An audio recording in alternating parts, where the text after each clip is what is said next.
વિદ્યાર્થી મિત્રો, આપણે ધોરણ 10 વિજ્ઞાન અને ટેકનોલોજીની અંદર પ્રકાશનું પરાવર્તન અને વક્રીભવનની અંદર આપણે ટોપિક જોઈ ગયા. પહેલા બે ભાગની અંદર અંતર્ગોળ અરીસો અને બહિર્ગોળ અરીસા વિશે ચર્ચા કરી. એની અંદર આપણે અંતર્ગોળ અરીસાનો ઉપયોગ ક્યાં થાય છે અને બહિર્ગોળ અરીસાનો ઉપયોગ ક્યાં થાય છે એના વિશે ચર્ચા કરી. હવે આપણે એની કાર્તેજીયન નિયમ પદ્ધતિ વિશે જોવાનું છે અને એના માટે અરીસાનું નિયમ સાબિત કરશું. અરીસાનું જે સૂત્ર છે, અરીસાના સૂત્રો જોશું અને એના ઉપરથી અમુક દાખલા છે એ દાખલા કરશું. પછી આપણે જે જોશું એ વક્રીભવનાંક જોશું. પરાવર્તનની ક્રિયા જોઈ ગયા, હવે વક્રીભવનાંક જોશું. તો હવે જે ગોળીયા અરીસા વડે થતા જે પરાવર્તન માટેની જે સંજ્ઞા પદ્ધતિ છે એ આપણે જોવાની છે. જે યામાક્ષ પદ્ધતિ, કાર્તેજીયન નિયમ પદ્ધતિ છે એના વિશે ચર્ચા કરવાની છે.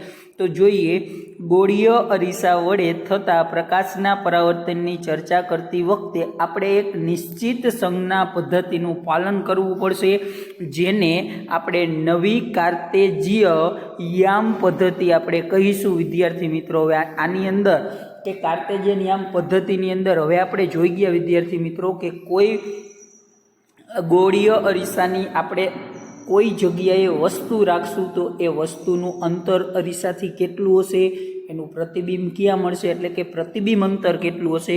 અને આ અંતર માપવા માટે આપણે જે મુખ્ય અક્ષ છે, જે ધ્રુવ Pમાંથી પસાર થતી અને મુખ્ય કેન્દ્ર Fમાંથી જે પસાર થતી કાલ્પનિક રેખા છે, એ રેખાને અનુસંધાને આપણે જે કંઈ પણ અંતર માપવાનું છે એ માપશું. આ પદ્ધતિમાં અરીસાના ધ્રુવ Pને આપણે ઉગમ બિંદુ તરીકે લેવાનું છે, એટલે કે Pથી આપણે અંતર માપવાનું છે. અને અરીસાની મુખ્ય અક્ષને યામ પદ્ધતિની એક્સ અક્ષ કહીશું અને એક્સ અક્ષ તરીકે એને લેવામાં આવશે, અથવા તો એને બીજી કઈ કહેવાય, x'(x), કારણ કે x' અક્ષ હશે એની બાજુ માઇનસ આવશે અને x' અંદર પ્લસ યામો આવશે. અને આ સંજ્ઞા પદ્ધતિના અમુક નિયમો છે જે નીચે મુજબ છે. આ નિયમો ખાસ યાદ રાખવાના છે કે વસ્તુ હંમેશા અરીસાની ડાબી બાજુ રાખવામાં આવે છે. વિદ્યાર્થી મિત્રો, આનો મતલબ કે એનો અર્થ એ થયો કે વસ્તુ પરથી આવતો પ્રકાશ અરીસાની ડાબી બાજુથી આપાત થશે. તો મોસ્ટ MP યાદ રાખજો કે હંમેશા કોઈ પણ અરીસો હશે, આપણે વસ્તુને હંમેશા કઈ બાજુ રાખશું, ડાબી બાજુ નહીં પરંતુ અરીસાની ડાબી બાજુએ આપણે રાખીશું. અને એનો અર્થ શું કામ થાય, કારણ કે એની અર્થ એ થશે કે પ્રકાશ જે આવે છે અરીસાની અંદરથી એ પણ ડાબી બાજુથી આપાત થશે. બીજો નિયમ શું છે, બધા જ અંતરો અરીસાના ધ્રુવથી મુખ્ય અક્ષને સમાંતર માપવામાં આવે છે, જે મેં તમને કહી દીધું. ત્રીજો નિયમ છે ઉગમ બિંદુથી, ઉગમ બિંદુ એટલે હવે આપણે ઉગમ બિંદુ કહીએ એટલે આપણા ખ્યાલ મગજની અંદર એ જ આવવો જોઈએ, ધ્રુવ P. ઉગમ બિંદુથી જમણી બાજુ, ઉગમ બિંદુથી જમણી બાજુ તમે જોશો તો +x દિશા આવશે, એટલે કે ઉગમ બિંદુની જમણી બાજુ જે કાંઈ પણ આપણે અંતર માપશું એ બધા જ અંતર ધન મળશે. અને ઉગમ બિંદુની જમણી બાજુ માપેલા બધા જ અંતરો ધન અને ઉગમ બિંદુની ડાબી બાજુ એટલે કે -x અક્ષ દિશાની અંદર માપેલા બધા જ અંતરો ઋણ લેશું. એટલે કે તમે એટલું કહી શકો કે જો Pની જમણી બાજુ આપણે કોઈ પણ અંતર લેશું, અથવા તો આને બીજું એ પણ કહેવાય આપાત કિરણની દિશા, કારણ કે વસ્તુ ડાબી બાજુ રાખશો એટલે આપાત કિરણ જે થતું હશે એ જમણી બાજુ થશે. એટલે કે આપાત કિરણની જે દિશા રહી, આપાત કિરણની દિશામાં તમે અંતર માપો એ ધન હશે અને આપાત કિરણની વિરુદ્ધ દિશામાં જે અંતર માપો એ હંમેશા ઋણ હશે. મુખ્ય અક્ષને લંબ રૂપે ઉપરની તરફ y+ દિશા, એટલે કે હવે આપણે x અને એના વિશે ચર્ચા કરી ગયા. હવે ઉપરની તરફ જે અંતર માપશું એને આપણે y+ દિશા એટલે કે ધન y એક્સિસ કહેશું. અને એની અંદર માપેલા જે અંતરો છે એ ધન લેવામાં આવશે. અને મુખ્ય અક્ષને લંબ એટલે કે મુખ્ય અક્ષને લંબ આપણે કોઈ રેખા દોરી તો એની નીચેની તરફ એટલે કે ઋણ y દિશા અથવા તો -y અક્ષ, એની અંદર માપેલા જે અંતરો છે એ અંતર આપણે ઋણ લેશું. વિદ્યાર્થી મિત્રો, તો હવે આપણે આની અંદર આકૃતિ દ્વારા એક પ્રશ્ન સમજવાનો છે અને એના ઉપરથી આપણે અરીસાનું સૂત્ર અને મોટવડી કેવી રીતે મેળવશું એના માટે આપણે આ યામ પદ્ધતિના નિયમો ઉપરથી ચર્ચા કરવાની છે. ઉપર વર્ણવેલ નવી કાર્તેજીય યામ પદ્ધતિ તમારા સંદર્ભ માટે આકૃતિ 10.9 જે અહીંયા નીચે આપેલી છે એની અંદર દર્શાવેલ છે અને અરીસાનું સૂત્ર મેળવવા તેમજ સંબંધિત દાખલાઓના ઉકેલ માટે આ સંજ્ઞા પદ્ધતિ ખૂબ જ ઉપયોગી છે. હું તમને અહીંયા સંજ્ઞા પદ્ધતિ વિશે ચર્ચા કરવા માગું છું વિદ્યાર્થી મિત્રો. અહીંયા અરીસો આપેલો છે, એની બહારની સપાટી પરાવર્તક છે, એટલે કે આ જે અરીસો આપેલો છે એ ગોળીય અરીસો કેવો છે વિદ્યાર્થી મિત્રો? અંતરગોળ અરીસો છે. કેવો અરીસો છે? અંતરગોળ અરીસો છે. તો આપણને ખબર છે આ અરીસાની ડાબી બાજુ આ AB છે વસ્તુ છે, કારણ કે વસ્તુ હંમેશા અરીસાની ડાબી બાજુ હોય. અહીંયા તમને આપેલું છે આપાત કિરણની દિશા, તો ડાબી બાજુ હોય તો આપાત કિરણ જે છે એ વસ્તુથી અરીસા તરફ જતું હોય. એનો મતલબ જો તમે આ દિશામાં કોઈ પણ અંતર માપશો ને એ બધા ધન હશે, એટલે કે જમણી બાજુનું અંતર ધન લેશું, અથવા તો જમણી બાજુનું આને અંતર પણ કહેવાય, અથવા તો જો આપાત કિરણની દિશામાં અંતર માપો ને એ પણ ધન હશે.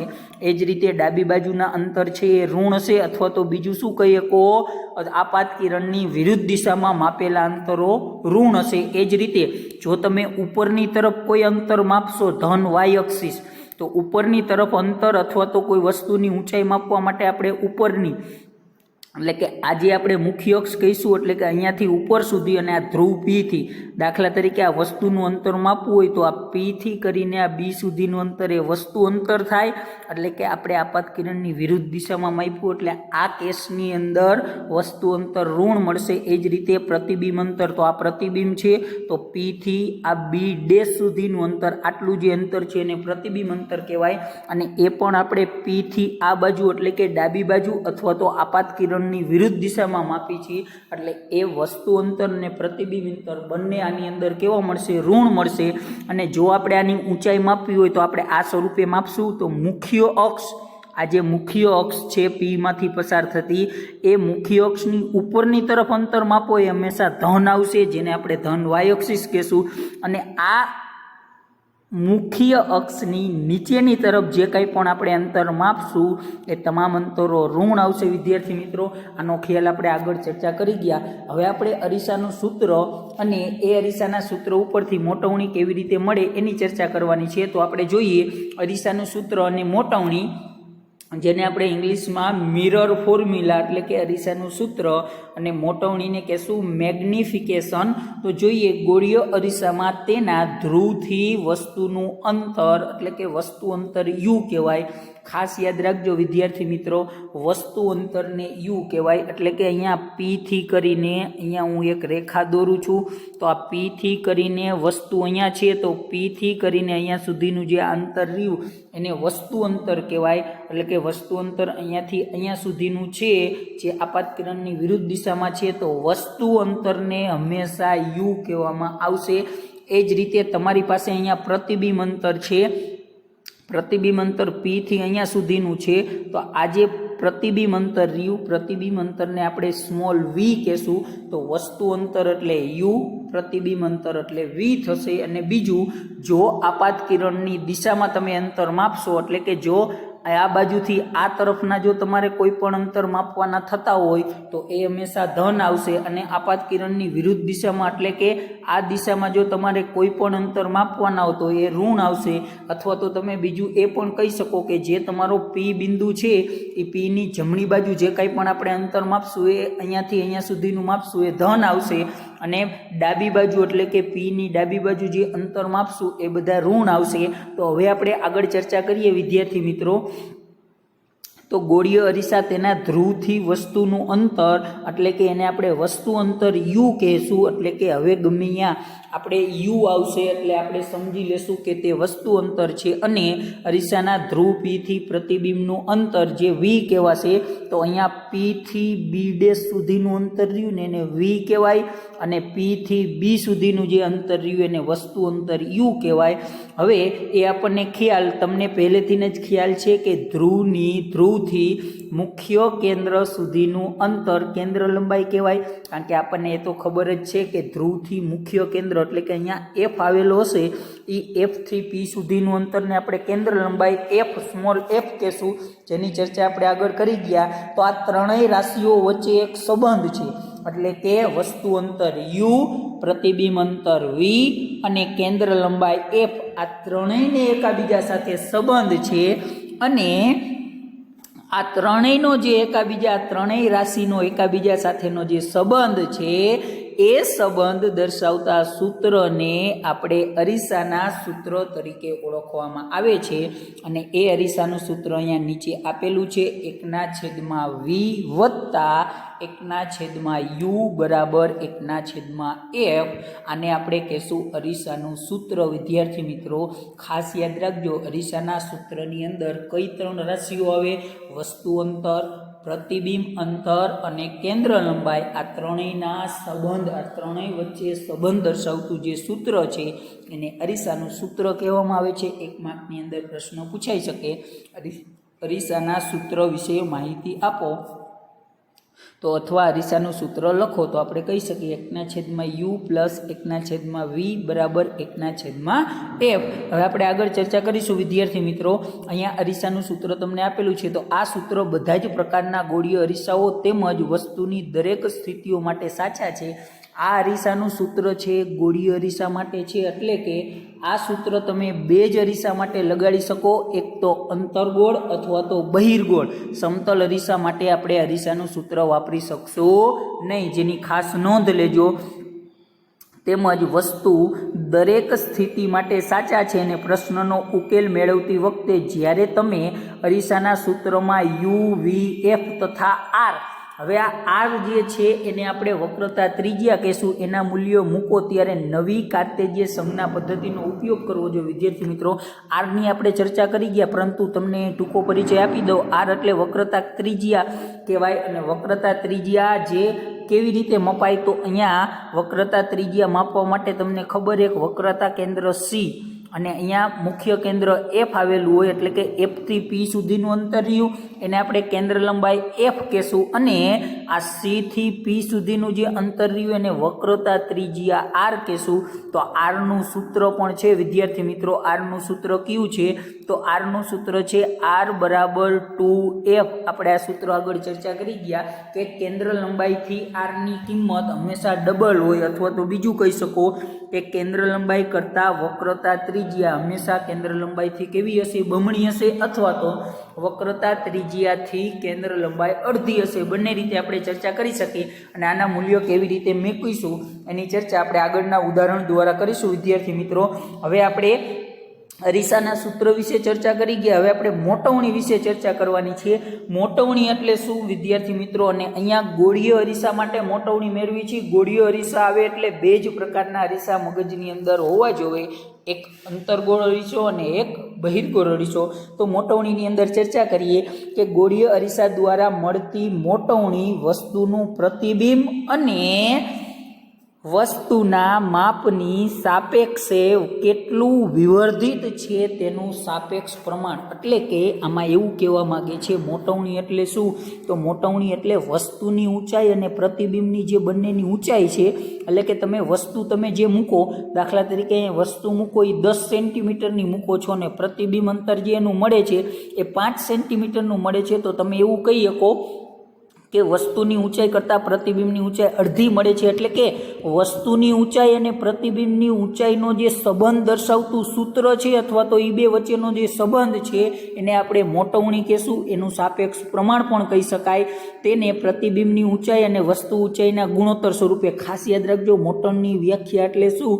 તો કોઈ પણ પ્રતિબિંબની ઊંચાઈ અને વસ્તુની ઊંચાઈ, એટલે કે પ્રતિબિંબ ઊંચાઈ છેદમાં વસ્તુ ઊંચાઈ, એનો જે ગુણોત્તર મળે એ ગુણોત્તરને મોટવણી કહીએ છીએ. કેના માટે? ગોળીય અરીસા. ગોળીય અરીસા એટલે બે અરીસા આવી શકે એની અંદર, અંતર્ગોળ અને બહિર્ગોળ. તો તેને સામાન્ય રીતે સ્મોલ એમ વડે, એટલે કે મોટવણીને આપણે સ્મોલ એમ વડે દર્શાવી છીએ. એની વ્યાખ્યા અહીંયા આપેલી છે. ફરી વખત હું વ્યાખ્યા બોલું છું. જો કોઈ વસ્તુની ઊંચાઈ h હોય અને એના પ્રતિબિંબની ઊંચાઈ, એટલે કે હવે આપણે જે વસ્તુ ઊંચાઈ છે, વસ્તુ ઊંચાઈને u કે વસ્તુ ઊંચાઈને h કહેશું અને પ્રતિબિંબની ઊંચાઈને s ડેશ કહેશું. હું તમને આ આકૃતિમાં સમજાવવા માગું છું વિદ્યાર્થી મિત્રો. આજે જે છે એને આપણે વસ્તુ ઊંચાઈ અને આજે છે એને પ્રતિબિંબ ઊંચાઈ, તો વસ્તુ ઊંચાઈને h અને પ્રતિબિંબ ઊંચાઈને h ડેશ કહીશું.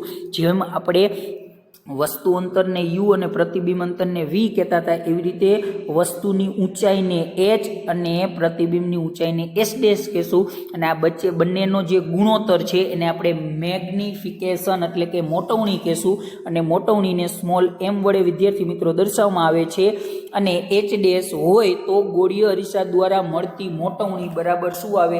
તો મોટવણી એમ બરાબર પ્રતિબિંબની ઊંચાઈ એચ ડેશ છેદમાં વસ્તુની ઊંચાઈ. એટલે મોટવણીનું સૂત્ર શું મળે? એમ બરાબર એચ ડેશના છેદમાં એચ. તો તમે મોટવણીની વ્યાખ્યા એવી કહી શકો કે કોઈ પણ અરીસાની અંદર પ્રતિબિંબની ઊંચાઈ અને વસ્તુની ઊંચાઈના ગુણોત્તરને મોટવણી કહીએ છીએ. અને એનું સૂત્ર થશે એમ બરાબર એચ ડેશના છેદમાં એચ, અથવા તો તમે શાબ્દિક સ્વરૂપે લખી શકો એમ બરાબર પ્રતિબિંબ ઊંચાઈ છેદમાં વસ્તુ ઊંચાઈ. તો મોટવણી એમને વસ્તુ અંતર આપણે યુ તથા પ્રતિબિંબ અંતર વી સાથે સાંકળી પણ શકાય છે અને તેને નીચે પ્રમાણે પર રજૂ કરી શકાય છે. એટલે કે જો તમે ઊંચાઈ વસ્તુ અને પ્રતિબિંબની ઊંચાઈ ઉપરથી સૂત્ર બનાવો તો આ સૂત્ર બનશે, અને એ જ સૂત્ર વસ્તુ અંતર અને પ્રતિબિંબ અંતર ઉપરથી તમે કહો તો એનું સૂત્ર એમ બરાબર આવશે માઇનસ વીના છેદમાં યુ. વીના છેદમાં યુ એટલે આને શાબ્દિક સ્વરૂપે શું કહેવાય કે પ્રતિબિંબ અંતર છેદમાં વસ્તુ અંતર. હવે મોટવણીના સૂત્ર બે મુજબ લખી શકાય. એક સૂત્ર એમ બરાબર, એક સૂત્ર કયું મળશે વિદ્યાર્થી મિત્રો? એમ બરાબર માઇનસ વીના છેદમાં યુ મળશે. અને બીજું સૂત્ર મળે છે જે એમ બરાબર એચ ડેશના છેદમાં એચ. આ બંને મોટવણીના સૂત્ર છે. આ જે સૂત્ર છે એ વસ્તુ અને પ્રતિબિંબની ઊંચાઈ ઉપરથી આ સૂત્ર રજૂ કરેલું છે. અને આ સૂત્ર જે અહીંયા મેં લખેલું છે એ સૂત્ર વસ્તુ અંતર અને પ્રતિબિંબ અંતર એની સાપેક્ષે આ સૂત્ર લખેલું છે. એટલે આપણે બંને સૂત્રનો ઉપયોગ કરીને મોટવણી મેળવી શકીએ. જ્યારે વસ્તુ અંતર અને પ્રતિબિંબ અંતર આપેલું હોય ત્યારે આપણે આ સૂત્રનો ઉપયોગ કરીશું. જ્યારે આપણને પ્રતિબિંબ ઊંચાઈ અને વસ્તુની ઊંચાઈ આપેલી હોય ત્યારે આ સૂત્રનો ઉપયોગ કરીશું. તો મોટવણીના બે સૂત્ર છે વિદ્યાર્થી મિત્રો, ત્યાં ક્યાં છે? એમ બરાબર એચ ડેશના છેદમાં એચ, અથવા તો મોટવણી એમ બરાબર માઇનસ વીના છેદમાં યુ. અહીં આપણે નોંધવાનું છે કે વસ્તુની ઊંચાઈ હંમેશા ધન લેવામાં આવે. વસ્તુની ઊંચાઈ ધન શું કામ લેવામાં આવે? આગળની આકૃતિમાં તમે જુઓ તો ખ્યાલ આવે. વસ્તુની ઊંચાઈ હંમેશા આપણે જે મુખ્ય અક્ષ છે એની ઉપરની તરફ માપશું, એટલે વસ્તુની ઊંચાઈ હંમેશા ધન જ હશે. એટલે કે એચની કિંમત હંમેશા ધન જ મળશે, એટલે કે પ્લસ મળશે. એ જ રીતે પ્રતિબિંબ જે રહ્યું એ જો પ્રતિબિંબ નીચે મળતું હોય તો પ્રતિબિંબ ઊંચાઈ એચ રહીને એ ઋણ મળશે.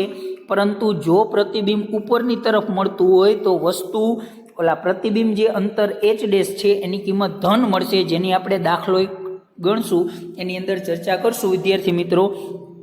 તો અહીં વસ્તુની ઊંચાઈ તો હંમેશા ધન જ લેવામાં આવે છે. એનું કારણ શું છે? મોટા ભાગે વસ્તુ જે રહી એ મુખ્ય અક્ષની ઉપર રાખવામાં આવે છે. અને આભાસી પ્રતિબિંબ માટે, હવે તમને ખબર છે, આભાસી પ્રતિબિંબ માટે પ્રતિબિંબની ઊંચાઈ ધન લેવી પડે છે. કારણ કે જો આભાસી પ્રતિબિંબ મળતું હશે ને એટલે હંમેશા કેવું હશે? મુખ્ય અક્ષની ઉપરની તરફ મળતું હશે, જે આપણે અંતર્ગોળ અરીસાની અંદર જોઈ ગયા. કારણ કે જો અંતર્ગોળ અરીસાની અંદર વસ્તુને તમે એફ અને પીની વચ્ચે મૂકો ને તો એનું પ્રતિબિંબ આભાસી અને ખૂબ જ મોટું તમને મળતું હતું વિદ્યાર્થી મિત્રો. એ એટલા માટે મળતું હતું કારણ કે એનું પ્રતિબિંબ આભાસી અંતર્ગોળ અરીસા માટે મળતું હતું. એટલે હવે તમે એ પણ કહી શકો કે આભાસી પ્રતિબિંબ મળતા હોય ને એટલે પ્રતિબિંબની ઊંચાઈ રહે ને હંમેશા ધન હોય. જ્યારે વાસ્તવિક પ્રતિબિંબ મળતા હોય ને એટલે પ્રતિબિંબની ઊંચાઈ ઋણ હશે. એનું કારણ શું? કારણ કે વાસ્તવિક પ્રતિબિંબ મળતા હશે એટલે મુખ્ય અક્ષની નીચે પ્રતિબિંબ મળતું હશે, એટલે કે એ ઋણ હોય પ્રતિબિંબ ઊંચાઈ. આભાસી પ્રતિબિંબ મળતું હોય એટલે એ હંમેશા મુખ્ય અક્ષની ઉપર હશે, એટલે કે એનું મૂલ્ય ધન લેવામાં આવે છે. મોટવણીના મૂલ્યમાં રહેલા ઋણ ચિહ્નથી પ્રતિબિંબ વાસ્તવિક છે કે આભાસી છે એ આપણે જાણી શકીએ. વિદ્યાર્થી મિત્રો તમે મોટવણી ઉપરથી એ પણ જાણી શકો, જો તમને મોટવણીનું મૂલ્ય ઋણ મળે ને, જો મોટવણીનું મૂલ્ય ઋણ મળે એટલે તમારે સમજવાનું તમારું જે પ્રતિબિંબ છે વિદ્યાર્થી મિત્રો, એ તમારું પ્રતિબિંબ કેવું મળશે? તમારું જે પ્રતિબિંબ મોટવણીની કિંમત ઉપરથી જાણી શકાય. જો મોટવણીની કિંમત ધન મળે ને એટલે સમજવાનું તમારું જે પ્રતિબિંબ છે ને એ પ્રતિબિંબ આભાસી મળતું હશે. જો મોટવણીની કિંમત ઋણ મળે તો તમારે સમજવાનું કે તમારું જે પ્રતિબિંબ છે એ પ્રતિબિંબ કેવું મળતું હશે? વાસ્તવિક પ્રતિબિંબ મળતું હશે, જે આપણે આગળ ચર્ચા કરીશું વિદ્યાર્થી મિત્રો. અને મોટવણીનું જે ધન મૂલ્યમાં ધન ચિહ્ન દર્શાવે છે કે પ્રતિબિંબ આભાસી મળશે. એટલે કે મોટવણી જો પ્લસ કોઈ પણ અરીસાની મોટવણી ધન મળે ને એટલે સમજવાનું પ્રતિબિંબ જે મળે છે પ્રતિબિંબ કેવું હશે? આભાસી હશે. અને જો મોટવણી ઋણ મળતી હશે તો એનું પ્રતિબિંબ હંમેશા ઋણ હશે. કારણ કે આ સૂત્રની અંદર તમે જુઓ તો પણ ખ્યાલ આવે, જો મોટવણી ધન મળે ને એટલે આ એચ અને એચ ડેશ બે પ્લસ હોય, એચ અને એચ ડેશ બે પ્લસ હોય એટલે હંમેશા મુખ્ય અક્ષ ઉપર પ્રતિબિંબ આવે એટલે એ આભાસી જ હશે. અને જો એમની કિંમત ઋણ મળે એટલે તમે કહી શકો આ એચ ડેશ ની ઋણ હોય, એચ ડેશ ઋણ એટલે જે મુખ્ય અક્ષ રહે ને એની નીચેની તરફ પ્રતિબિંબ મળે એટલે તમને ખ્યાલ જ છે કે એની કિંમત હંમેશા કેવી હશે? ઋણ હશે. તો હવે આપણે આ એક ઉદાહરણ દ્વારા આની સમજ મેળવવાની છે અને એની મોટવણીની કિંમત મેળવવાની છે. જોઈએ, કોઈ વાહનમાં પાછળના દ્રશ્ય જોવા માટે ઉપયોગમાં લેવાયેલ બહિર્ગોળ અરીસાની વક્રતા ત્રિજ્યા એટલે કે આરની કિંમત તમને આપેલી છે 3.00 મીટર.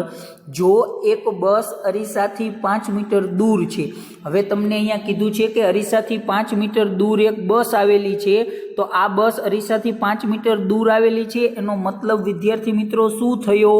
અહીંયા જે અરીસો છે એ અરીસો બહિર્ગોળ આપેલો છે, તો મેં અહીંયા અંતર્ગોળ દોરી દીધો છે વિદ્યાર્થી મિત્રો. અહીંયા જે તમને અરીસો આપેલો છે બહિર્ગોળ આપેલો છે, અને જે બસ છે એ આ અરીસાથી કેટલી દૂર આવેલી છે?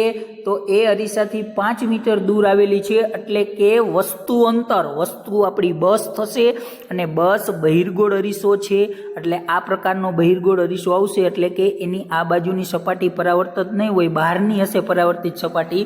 એટલે કે આ અંતર તમને આ દિશામાં અંતર માપશો એટલે અહીંયાથી કરીને અહીંયા સુધીનું જે અંતર રહ્યું એને આપણે વસ્તુ અંતર, કારણ કે વસ્તુ તરીકે બસ થશે અને વસ્તુ અંતર યુ બરાબર શું થશે વિદ્યાર્થી મિત્રો? 5 મીટર. અને એ આપણે આ દિશામાં માપીશું.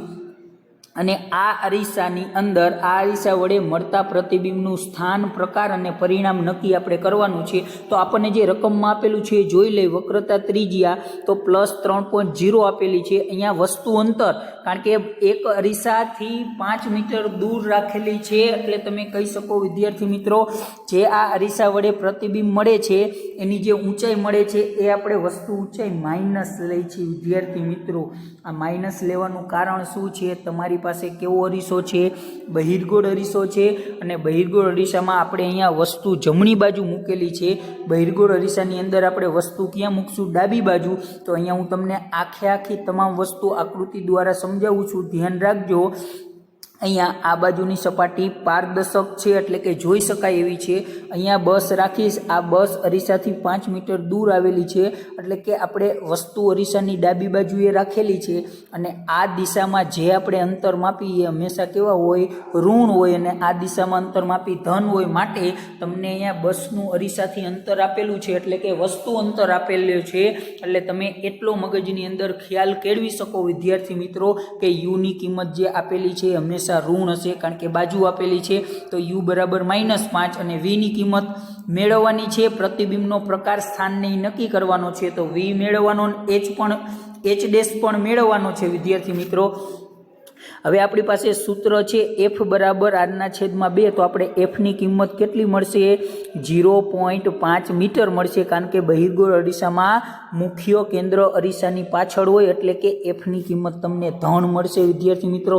હવે આપણી પાસે અરીસાનું સૂત્ર છે એની અંદર આપણે જેની કિંમત આપણને મળેલી છે કિંમત મૂકી દઈ. તો અહીંયા 1/v અને 1/f અને 1/u. તો તમને અહીંયા u અને f ની કિંમત આપેલી છે તો 1/u ઓલી બાજુ જશે તો માઇનસ, એની અંદર કિંમત મૂકીને આપણે લસા મેળવીશું. તો એનો લસા આ મુજબ આવશે અને તમને અહીંયા v ની કિંમત મળશે 1.5. હવે તમે વિદ્યાર્થી મિત્રો અહીંયા જે બસ રાખેલી હતી આ બસમાં તમે વસ્તુ અંતર અને એનું જે પ્રતિબિંબ છે એ તમને અહીંયા કહે છે 1.5 મીટર, એટલે એનું જે પ્રતિબિંબ મળે છે વિદ્યાર્થી મિત્રો એ પ્રતિબિંબ હંમેશા કઈ દિશા તરફ મળતું હશે વિદ્યાર્થી મિત્રો? તો એ તમે અહીંયા જોઈ શકો છો, એ પ્રતિબિંબ હંમેશા કેવું હશે? આભાસી પ્રતિબિંબ હશે. માટે તમે કહી શકો કે એનું અંતર વસ્તુ પ્રતિબિંબનું જે અંતર છે પ્રતિબિંબ અંતર પ્લસ મળે છે, એટલે કે આ જે પ્રતિબિંબ છે એ પ્રતિબિંબ અરીસાની પાછળ મળશે વિદ્યાર્થી મિત્રો, અરીસાની પાછળ મળશે એટલે આ અંતર પ્લસ લેવામાં આવે છે. માટે તમે એવું કહી શકો એનું જે પ્રતિબિંબ અરીસાની પાછળ મળે અને આભાસી મળે છે, તેથી તમે એટલો ખ્યાલ કેળવી શકો કે આ જે પ્રશ્ન આપણી પાસે હતો વિદ્યાર્થી મિત્રો કે અહીંયા વીની કિંમત તમને કેટલી મળે છે? 1.15. માટે તમે કહી શકો કે જે પ્રતિબિંબ છે એ અરીસાની પાછળ 1.5 મીટર અંતર મળે છે અને એ જે રહ્યું એ હંમેશા કેવું હશે વિદ્યાર્થી મિત્રો? ધન હશે. માટે એ પ્રતિબિંબ આભાસી હશે. તો તમને પ્રતિબિંબ આભાસી છે એ ખબર પડી ગઈ, અને પ્રતિબિંબ આભાસી હશે એટલે હંમેશા એ પ્રતિબિંબ ચતું હશે, કારણ કે અક્ષની ઉપરની તરફ પ્રતિબિંબ મળે એટલે હંમેશા ચતુર્જ પ્રતિબિંબ મળશે. હવે એમની કિંમત આપણે અહીંયા એચ મેળવવાનો છે, તો એચ પ્રતિબિંબનું સ્થાન મેળવવા માટે એચ મેળવવું પડશે. તો એચની કિંમત આપણે મેળવીએ તો અહીંયા સૂત્ર આપેલું છે એચ ડેશના છેદમાં એચ બરાબર માઇનસ વીના છેદમાં યુ. તો તમને એચની કિંમત અહીંયા આપેલી છે વિદ્યાર્થી મિત્રો, તો જે કિંમત આપેલી છે આપણે મૂકી તો અહીંયા તમને મોટવણી મળે છે +0.23. તો તમને ખ્યાલ છે કે જ્યારે એમની કિંમત અથવા તો મોટવણી ધન મળતી હશે ત્યારે તમે એવું કહી શકો તમારું પ્રતિબિંબ, તો પ્રતિબિંબનો પ્રકાર વિશે કહેવાનું છે. તો પ્રતિબિંબનું સ્થાન, તો આપણને પહેલાં પ્રતિબિંબનું સ્થાન કીધું હતું વિદ્યાર્થી મિત્રો, તો પ્રતિબિંબનું જે સ્થાન કીધું છે એ પ્રતિબિંબનું સ્થાન તમને કેમ મળશે? તો પ્રતિબિંબનું જે સ્થાન છે એ પ્રતિબિંબનું સ્થાન અરીસાની પાછળ મળશે. બીજો પ્રતિબિંબનો પ્રકાર છે, તો પ્રતિબિંબનો પ્રકાર કેવો મળશે? આભાસી છે. અને એનું પરિણામ વિશે કહેવાનું છે, તો એના પરિણામ જે રહ્યું ને વસ્તુથી 2.23 ગણું હશે, કારણ કે એચ ડેશના છેદમાં એચ, એટલે કે એચ ડેશ મોટો છે અને એચ નાનો છે. તો તમે અહીંયા એટલું કહી શકશો વિદ્યાર્થી મિત્રો કે એચ ડેશના છેદમાં એચનો ભાગાકાર જે છે એ ભાગાકાર 0.23 આવે છે, એટલે કે એટલા ઘણું નાનું હશે, એટલે કે તમારું જે પ્રતિબિંબ મળે છે એ વસ્તુ કરતાં નાનું હશે.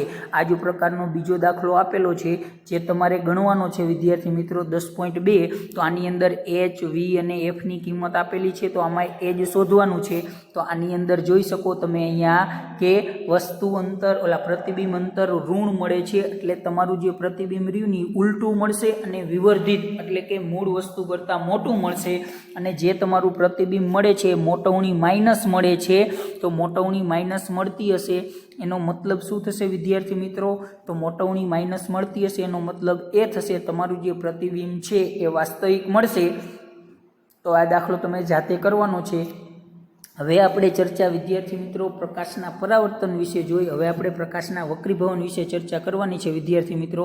તો પ્રકાશના વક્રીભવન વિશે ચર્ચા કરતાં પહેલાં આપણે પ્રકાશનું વક્રીભવન, રિફ્લેક્શન ઓફ લાઇટ, તો પારદર્શક માધ્યમ એટલે કે જોઈ શકાય એવું અરીસા જેવું પારદર્શક માધ્યમમાં પ્રકાશ રેખા સુરેખ પથ પર ગતિ કરતો જોવા મળે છે. તો આપણને ખબર છે જ્યારે પ્રકાશ એક માધ્યમમાંથી બીજા માધ્યમમાં પ્રવેશે છે, એટલે કે પ્રકાશ એક માધ્યમમાંથી બીજા માધ્યમમાં પ્રવેશે ત્યારે શું થાય? તો આપણને ખબર છે કે જો માધ્યમ ઘાટું પાતળું હોઈ શકે, દાખલા તરીકે આપણે પ્રકાશ હવાના કિરણોમાંથી આવે તો હવા જે રહી એ કેવી છે વિદ્યાર્થી મિત્રો? પાતળું માધ્યમ કહેવાય. નીચે મેં પાણીનું એક પાત્ર ભરેલું છે, તો પાણીનું જે માધ્યમ છે ઘટ માધ્યમ કહેવાય અને હવાનું માધ્યમ પાતળું કહેવાય. તો જ્યારે પ્રકાશનું કિરણ પાતળા માધ્યમમાંથી ઘટ માધ્યમમાં અથવા તો ઘટ માધ્યમમાંથી પાતળા માધ્યમમાં પ્રવેશ કરશે ને એટલે એ વળાંક લેશે, અને આ જે વળાંક લે છે ને એને આપણે વક્રીભવન કહીશું. વક્રીભવન એટલે કે પ્રકાશનું કિરણ વક્ર બાજુ વળશે, અને કેટલું વળે એ એના વક્રીભવનાંક ઉપર આધાર રાખે છે, એટલે કે માધ્યમની કેટલી ઘટતા છે એના ઉપર આધાર રાખે છે. તો પોતાની દિશા બદલે છે અને આપણે આપણા રોજબરોજના કેટલાક અનુભવો યાદ કરીએ. મેં તમને કીધું તો કે પાણીના કાચના ગ્લાસની અંદર સિક્કો રાખેલો હોય તો જો પાણી ભરેલો ગ્લાસ હોય ને તો સિક્કો તમને થોડોક અધર હોય એવો ભાસ થતો હશે વિદ્યાર્થી મિત્રો. આ થવાનું કારણ વક્રીભવનાંક જ છે, એટલે કે વક્રીભવન જ છે. તો તમે જોયું હશે કે પાણી ભરેલી ટેન્ક અથવા તો તળાવની ઉપરની સપાટી અથવા તો પાણી ભરેલું જે ટેન્ક હોય એ તમે જોવો ને અંદર ઉપરથી તો તમને એવું લાગે કે એ સપાટી હાવ ઉપર તરફ ઊંચકાયેલી હોય, ખસેલી હોય એવું દેખાય છે. તેવી જ રીતે એક કાચના લંબઘનને મુદ્રિત સાહિત્ય પર રાખવામાં આવે, એટલે કે કોઈ મુદ્રિત સાહિત્ય એટલે કે ટેક્સ્ટ બુક ઉપર કે કોઈ પણ એવી બુક ઉપર તમે કાચનો લંબઘન રાખશો એટલે તમને ખબર પડશે કે ઉપર તરફ ખસેલું હોય એવું જોવા મળે. આવું થવાનું કારણ શું કામ થાય છે? તમે પાણી ભરેલા ગ્લાસમાં અંશત ડૂબાડેલી પેન્સિલ જોવો ને, એટલે કે એક પાણીના ગ્લાસમાં ભેળવીને અડધી પેન્સિલ ડૂબાડવાની, અડધી નહીં ડૂબાડો તો બંને પેન્સિલના અલગ અલગ ભાગ હોય અથવા તો પેન્સિલ વાંકી વળેલી હોય એવું તમને દેખાય છે. હવા તથા પાણીના આંતરપૃષ્ઠ પાસે વાંકી વળેલી જણાય છે, એટલે કે હવા અને પાણી જ્યાં અલગ પડતા હશે ને ત્યાં પેન્સિલ વાંકી વળેલી હોય અથવા તો વળેલી હોય એવો ભાસ થાય છે. અને તમે જોયું કે કાચના ગ્લાસમાં રાખેલું લીંબુ તેના વાસ્તવિક માપ કરતાં મોટું દેખાય છે, એટલે કે લીંબુની સાઈઝ હોય એથી મોટું દેખાય છે. આ તમામ અનુભવો અથવા તો આ તમામ ક્રિયા ઘટવાનું એક જ કારણ છે વિદ્યાર્થી મિત્રો કે પ્રકાશનું વક્રીભવન થાય છે. એટલા માટે આપણને આ તમામ ક્રિયાઓ આ પ્રકારે દેખાય છે. તો ચાલો આપણે પાણીમાં અંશત ડૂબાડેલી પેન્સિલ વાંકી દેખાવાના કિસ્સા પર વિચાર કરીએ. તો પેન્સિલના પાણીમાં ડૂબાડેલા ભાગ પરથી તમારા સુધી પહોંચતા પ્રકાશના કિરણો પેન્સિલના પાણીથી બહાર રહેલા ભાગની સરખામણીમાં અલગ દિશામાં આવતા જણાય છે. તેના કારણે આપણને જે પેન્સિલ દેખાય છે વાંકી વળેલી દેખાય છે. અને આ જ કારણસર અક્ષરોને ઉપર કાચનું ચોસલું રાખવામાં આવો તો તેના ઉપર ખસેલા હોય એવા દેખાય છે. જો પાણીને બદલે કેરોસીન કે ટર્પેનાઇન જેવા માધ્યમો પ્રવાહીનો ઉપયોગ કરવામાં આવે, કારણ કે પાણી હતું, પાણીની જગ્યાએ બીજું કેરોસીન કે રાખશું તો જેવી માધ્યમની ઘટતા હોય એ મુજબ એની વળાંક વળવાની સ્થિતિ હોય વિદ્યાર્થી મિત્રો. તો એક ઓઇલનું પાત્ર લેવાનું, ટર્પેન્ટાઇન લેવાનું, કેરોસીન લેવાનું અથવા તો અતિ ઘટ ગ્રીસફ્લોર લેવાનું. તો તમામની અંદર જે વળાંક વળવાની પેન્સિલની જે પરિસ્થિતિ છે એ બધામાં અલગ અલગ હશે. આમ થવાનું કારણ શું છે? તો તમામ માધ્યમની ઘટતા અલગ અલગ છે અને એ ઘટતા જેમ જેમ અલગ અલગ હોય એમ તમામ માધ્યમનું વક્રીભવન પણ અલગ અલગ હોય અને એ માધ્યમના વક્રીભવનાંક ઉપર આધાર રાખે છે. અને ઉપયોગ કરીને તો પણ પેન્સિલ આટલી જ વળેલી જણાશે એ પરિવર્તન કરવાનું છે, પ્રવૃત્તિ કરવાની છે. જો આપણે કાચના લંબઘનને બદલે પારદર્શક પ્લાસ્ટિકના લંબઘનનો ઉપયોગ કરીએ ત્યારે પણ અક્ષરો આટલા જ ઉપસેલા ખસેલા દેખાય છે. તમે એનો અનુભવ કરશો તો તમને માધ્યમની અલગ અલગ જોડ માટે આ અસર માત્ર અલગ અલગ છે. અને આ અવલોકનો દર્શાવે છે કે પ્રકાશ બધા જ માધ્યમોમાં એક જ દિશામાં ગતિ કરતો નથી એવું જોવા મળે છે. અને જે એક માધ્યમમાંથી બીજા માધ્યમમાં ત્રાંસી રીતે પ્રવેશેલા પ્રકાશના ત્રાંસા કિરણો અથવા તો પ્રસરણની દિશા બીજા માધ્યમમાં બદલાઈ જાય છે. આ ઘટનાને પ્રકાશનું વક્રીભવન કહે છે. મોસ્ટ ટાઈમથી પ્રશ્ન વ્યાખ્યા પણ યાદ રાખજો કે જ્યારે પ્રકાશ એક માધ્યમમાંથી બીજા માધ્યમમાં આપાત થાય છે ત્યારે એક માધ્યમ એટલે કે પાતળા માધ્યમમાંથી ઘટ માધ્યમમાં અથવા તો ઘટમાંથી પાતળા તરફ જશે, એટલે કે પ્રકાશના જે કિરણો છે એ કિરણોની ત્રાસી અથવા તો પ્રસરણની દિશા જે છે એ બદલાય છે. માટે તમે કહી શકો કે આ પ્રકાશના કિરણની જે વાંકી વળવાની ઘટના છે એ બે માધ્યમોને જુદી પાડતી સપાટી ઉપરથી કહી શકાય. અને આ જે ઘટના છે એ ઘટનાને આપણે પ્રકાશનું વક્રીભવન કહેશું. અને આ ઘટનાને વિસ્તારપૂર્વક સમજવા માટે આપણે અહીં નીચે પ્રવૃત્તિ આપેલી છે એ તમારે પ્રવૃત્તિ કરવાની છે. જે આપણે આગળ જોઈ ગયા એ જ પ્રકારની પ્રવૃત્તિ છે, જે શાંતિથી વાંચી જજો એકવાર. હવે આપણે આ પ્રવૃત્તિની અંદર જે પ્રકાશનું કિરણ છે તો અહીંયા આપણને એક કાચનો લંબઘન આપેલો છે. તો અહીંયા હવામાંથી આવતું પ્રકાશનું કિરણ અહીંયા કાચના સ્લેબ આગળ પસાર થશે ને એટલે થોડુંક વાંકું વળશે. હવે જેવું કાચના સ્લેબમાંથી પાછું હવામાં આવશે ને એટલે પાછું મૂળ દિશા તરફ વળશે, એટલે કે પહેલાં વાંકું વળશે અને એટલે કે ટૂંકમાં પહેલાં આ બાજુ ડાબી બાજુ જમણી બાજુ વળાંક વળશે અને ઘટમાંથી પ્રવાહી અથવા તો ઘટમાંથી પાતળા માધ્યમમાં આવશે તો ડાબી બાજુ વળાંક વળશે, એટલે કે એને જે લંબ દોરેલો છે આ લંબ તરફ એનો વળાંક વળશે વિદ્યાર્થી મિત્રો. તો તમે અહીંયા એવું કહી શકો. અને આનો આખા સમજૂતી મેળવવા માટે આપણે એક આખો નિયમ જોવાનો છે, તો જેની ચર્ચા કરીએ. તો આ પ્રવૃત્તિની અંદર તમે નોંધશો કે કિરણ બિંદુ O અને O ડેશ, એટલે કે આ બિંદુ O, આ O શું કહે છે તો આ હવા છે, આ કાચનો લંબઘન, એટલે કે હવાનું માધ્યમ છે, ઓલું કાચનું માધ્યમ છે. અને O ડેશ રહ્યું શું છે તો એની ઉપર કાચનું માધ્યમ છે અને નીચે શું છે હવાનું માધ્યમ છે. તો આ પ્રવૃત્તિમાં તમે નોંધો કે પ્રકાશનું કિરણ બિંદુ O અને O ડેશ પાછે પોતાની દિશા બદલે છે. નોંધો કે બંને બિંદુ O અને O ડેશ એ પારદર્શી માધ્યમોને છૂટી પાડતી સપાટી પર આવેલા છે અને O પાસે AB ને લંબ દોરેલો છે. O પાસે AB ને લંબ દોરેલો, AB એટલે કે આ સપાટી, AB ને લંબ દોરેલો છે. તો O પાસે N ડેશ લંબ દોરેલો છે અને આ CD પાસે જે લંબ દોરેલો છે એ M ડેશ દોરેલો છે. અને આ જે બિંદુ O પાસે પ્રકાશનું કિરણ, અહીંયા હવાનું પાતળું માધ્યમ છે અને કાચનું ઘટ છે.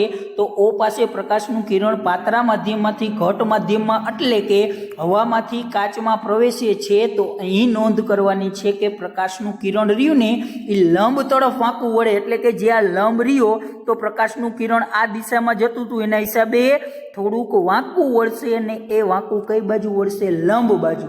એટલે કે અને અંદર એ તમને કહેવા માંગે છે કે પાતળા માધ્યમમાંથી ઘટ માધ્યમમાં પ્રકાશ પ્રવેશે ત્યારે હંમેશા લંબ તરફ વળાંક વળશે. અને ઘટમાંથી પાતળા માધ્યમમાં જ્યારે, અહીંયા બીજો પ્રશ્ન એ છે કે અહીંયા જે પ્રકાશનું કિરણ છે ને એ ઘટમાંથી પાતળા માધ્યમમાં જાય છે, એટલે તમે એ કહી શકો વિદ્યાર્થી મિત્રો, ઘટમાંથી પાતળામાં જાય ને એટલે આ પ્રકાશનું કિરણ લંબથી દૂર જાય છે વિદ્યાર્થી મિત્રો.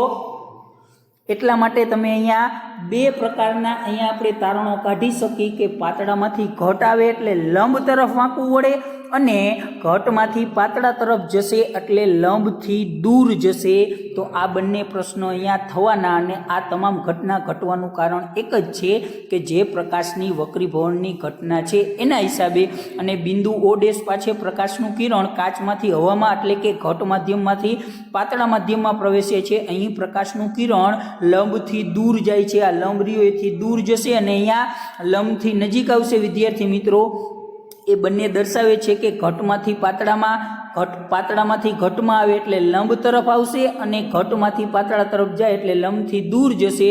અને અહીંયા તમે અહીં પ્રકાશનું કિરણ લંબથી દૂર જાય છે અને બંને વક્રીકારક સપાટીઓ AB અને CD પાછે આપાત કોણ અને વક્રીભૂત કોણના મૂલ્યોની સરખામણી કરો, એટલે કે AB એટલે આ સપાટી છે અને CD એટલે આ સપાટી છે. એ બંને ઉપર આપાત કોણ, વક્રીભવન કોણ, પરાવર્તન કોણ એ તમામ વિશે ચર્ચા કરશો તો એ તમામના મૂલ્યો સરખા હશે જે આકૃતિમાં દર્શાવેલા છે. આકૃતિ 10.10માં EO કિરણ સપાટી AB તરફ ત્રાંસુ આપાત થાય છે તેને આપણે આપાત કિરણ કહેશું. તો અહીંયા EO આ આપાત કિરણ છે એ પરાવર્તન થાય છે એને આપણે પરાવર્તન કિરણ કહેશું. પરંતુ જે આ O ડેશ રહ્યું એને પરાવર્તન કિરણ ન કહેવાય, એને આપણે કહેશું વક્રીભૂત કિરણ, કારણ કે એ વળાંક વળેલું કિરણ છે જે આ સપાટી એટલે કે પાતળા માધ્યમમાંથી ઘટ માધ્યમ તરફ વળે છે. તો O ડેશ છે એ કેવું કિરણ છે? વક્રીભૂત કિરણ છે. અને નિર્ગમન કિરણ O ડેશ H એટલે કે ફરી પાછું બીજી વખત વક્રીભવન પામે એટલે એને આપણે નિર્ગમન કિરણ કહેશું. તો તમે તે તમામ આકૃતિની અંદર જોઈ શકો છો. અને આપાત કિરણની દિશા અને નિર્ગમન કિરણની દિશા, એટલે કે આની દિશા અને આની દિશા બંને સમાન હોય છે, જે મેં અહીંયા ડોટ લાઇનથી અહીંયા આકૃતિમાં દોરેલી છે. તો હવે આના ઉપરથી તમે એ વસ્તુ કરી શકો વિદ્યાર્થીઓ મિત્રો. અને આ થવાનું કારણ એક જ છે કે નિર્ગમન કિરણ આપાત કિરણને સમાંતર હોય છે. જો કે પ્રકાશનું કિરણ થોડું બાજુ પર ખસે છે. જો પ્રકાશનું કિરણ બે માધ્યમોની આંતર સપાટીને લંબ રૂપે આપાત થાય તો શું થાય વિદ્યાર્થી મિત્રો? તો જ્યારે આ કિરણ અહીંયા આ સ્વરૂપે પરંતુ અહીંયા લંબ રૂપે જ આપાત કરો તો તે પ્રકાશનું કિરણ કયા પ્રકારે આપાત થશે વિદ્યાર્થી મિત્રો? તો અહીંયા તમે પ્રકાશના વક્રીભવનથી પરિચિત છો અને પ્રકાશના એક પારદર્શક માધ્યમમાંથી બીજામાં પ્રવેશ કરતી વખતે વેગમાં થતા ફેરફારને આપણે વક્રીભવનની ઘટના કહીશું અને આ પ્રયોગ દર્શાવે છે કે પ્રકાશનું વક્રીભવન નિશ્ચિત નિયમોને આધીન થાય છે અને એ નિયમો કયા છે તો એ નિયમો નીચે મુજબ છે. પહેલો નિયમ છે આપાત કિરણના જેમ પરાવર્તન માટેના 2 નિયમો હતા એમ વક્રીભવન માટેના 2 નિયમો છે. મોસ્ટ ટાઈમ પ્રશ્ન છે કે આપાત કિરણ વક્રીભૂત કિરણ અને 2 માધ્યમોની આંતર સપાટીને આપાત બિંદુએ દોરેલો લંબ આ તમામ એક જ ઘટનામાં હોય. અહીંયા ટૂંકમાં આકૃતિમાં કહું તો અહીંયાથી જે આવે છે આપાત કિરણ, આ વક્રીભવન કિરણ અને આ જે આપાત બિંદુ છે આ તમામ વસ્તુઓ એક જ માધ્યમમાં હોય છે એવું તમને કહેવા માંગે છે, જેથી કરીને આપણે એની ચર્ચા વિસ્તારપૂર્વક કરી શકીએ. બીજો જે નિયમ છે કે પ્રકાશના આપેલ રંગ તથા માધ્યમોની આપેલી જોડ માટે આપાત કોણનો સાઇન એટલે કે આપાત ખૂણો જે છે એનું મૂલ્ય અને વક્રીભૂત કોણના સાઇન એટલે કે વક્રીભૂત ખૂણો છે એનું મૂલ્ય અચળ હોય છે. એટલે કે બંનેનો ગુણોત્તર, બંનેનો ભાગાકાર કરશો તો એનો જવાબ અચળ આવશે. અને આ જે નિયમ છે આપાત કોણનો સાઇન અને વક્રીભૂત કોણનો સાઇનનો ગુણોત્તર અચળ રહે છે. આને સ્નેલનો નિયમ પણ કહેવામાં આવે છે. અને જો આપાત કોણને I કહી અને વક્રીભૂત કોણને R કહી તો સાઇનનો નિયમ છે જે તમે ગણિતમાં ભણશો. ત્રિકોણમિતીય ગુણોત્તર છે સાઇન વિધેય જે રહ્યું એ ત્રિકોણમિતીય 6 ત્રિકોણમિતીય ગુણોત્તર હોય. સાઇન, કોસ, ટેન, કોટ, કોસેક અને સેક એની અંદરથી જે આપાત કોણ માટેનું સાઇનનું મૂલ્ય અને વક્રીભૂત કોણ R માટેનું સાઇનનું મૂલ્ય આ બંનેનો ગુણોત્તર અચળ હોય છે અને આને સ્નેલનો નિયમ કહે છે અથવા તો આ સૂત્રને સ્નેલનું સૂત્ર કહે છે. અને આ અચળ મૂલ્ય પ્રથમ માધ્યમની સાપેક્ષે બીજા માધ્યમનો વક્રીભવનાંક કહે છે. તો ચાલો વક્રીભવનાંક વિશે આપણે થોડીક વિસ્તૃતપૂર્વક માહિતી જોવાની છે.